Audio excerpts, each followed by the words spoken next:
राधे राधे, हरे कृष्णा। तो आइए आज हम लोग सुनेंगे मार्गशीर्ष मास के चौथे अध्याय की कथा। तो बोले श्री कृष्ण भगवान की जय। श्री वशिष्ठ जी कहने लगे कि हे राजन, अब मैं माघ के उस महात्म्य को कहता हूँ जो कार्तवीर्य के पूछने पर तदोत्रेय ने कहा था।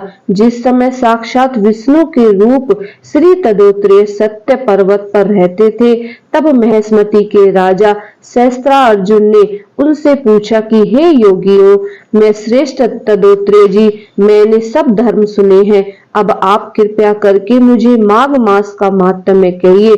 तब तदोत्रेय जी कहने लगे कि जो नारद जी से ब्रह्मा जी ने कहा था वही माघ महात्म्य मैं तुमसे कहता हूँ।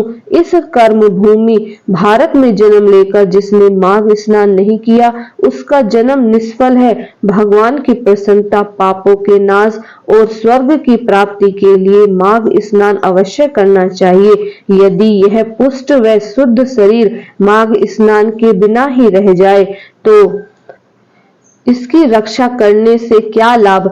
जल में बुगले के समान, मक्खी जैसे तुच्छ जंतु के समान यह शरीर माघ स्नान के बिना मरण समान है। विष्णु भगवान की पूजा न करने वाले ब्राह्मण, बिना दीक्षा के श्रद्धा, ब्राह्मण रहित क्षेत्र, आचार रहित कुल, ये सब नाश के बराबर हैं। गर्व से धर्म का, क्रोध से तप का, गुरुजनों की सेवा न करने से स्त्री तथा ब्रह्मचारी, बिना जली अग्नि से हवन और बिना साक्षी के मुक्ति का नाश हो जाता है।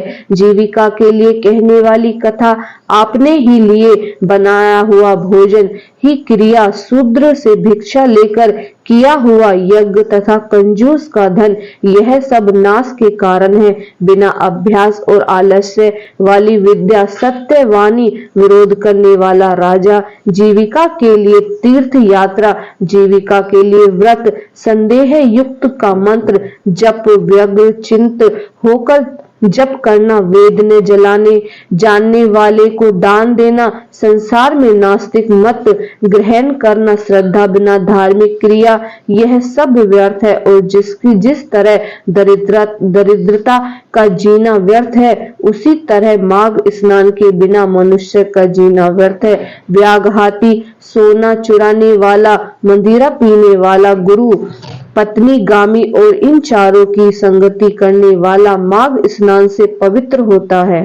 जल कहता है कि सूर्य उदय से पहले जो मुझ में स्नान करता है, मैं उसके बड़े से बड़े पापों को नष्ट करता हूँ। महापातक भी स्नान करने से भस्म हो जाते हैं। माघ मास के स्नान का जब समय आता है तो सब पाप अपने नाश के भय से कांपने लगते हैं।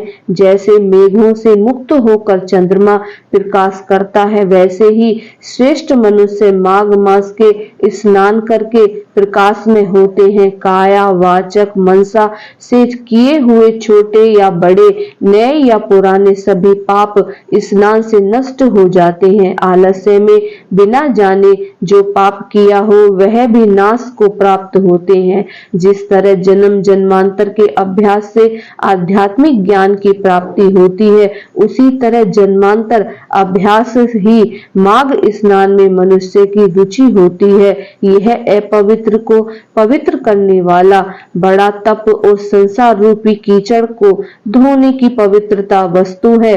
हे राजन, जो मनवांछित फल देने वाला माघ स्नान नहीं करते, वह सूर्य चंद्रमा के समान भोगों को कैसे भोग सकते हैं। तो ये माघशीर्ष मास का चौथा अध्याय यही समाप्त होता है। अगर आपको हमारी कथाएं अच्छी लग रही हैं तो प्लीज हमारे चैनल को सब्सक्राइब कीजिए, लाइक कीजिए, शेयर कीजिए। हरे कृष्णा, राधे राधे।